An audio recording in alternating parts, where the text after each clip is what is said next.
সব গল্পে হয়তো মিলন থাকে না, কিছু গল্প শেষ হয়েও চিরতরে থেকে যায়।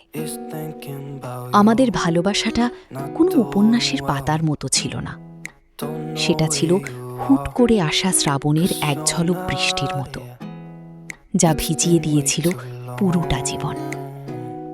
সেদিন রিকশায় পাশাপাশি বসে শহরের ভিড় এড়িয়ে যাওয়ার সময় মনে হয়েছিল সময়টা যদি এখানেই থেমে যেত। তার হাতের ছোট্ট ছোঁয়া আর চোখের সেই মায়াবী চাহনি আজও প্রতি মুহূর্তে ভীষণভাবে পড়িয়ে মারে। দূরত্ব বাড়ল, মানচিত্র বদলালো, কিন্তু বুকের বাঁ পাশের সেই অচেনা অনুভূতি একটুও কমল না। আজও গভীর রাতে যখন ঠান্ডা হাওয়া জানালার কাঁচে টোকা দেয়, মনে হয় সে ফিস ফিস করে বলছে, এখনো কি আগের মতো ভালোবাসো? উত্তরটা আজও একই রয়ে গেছে।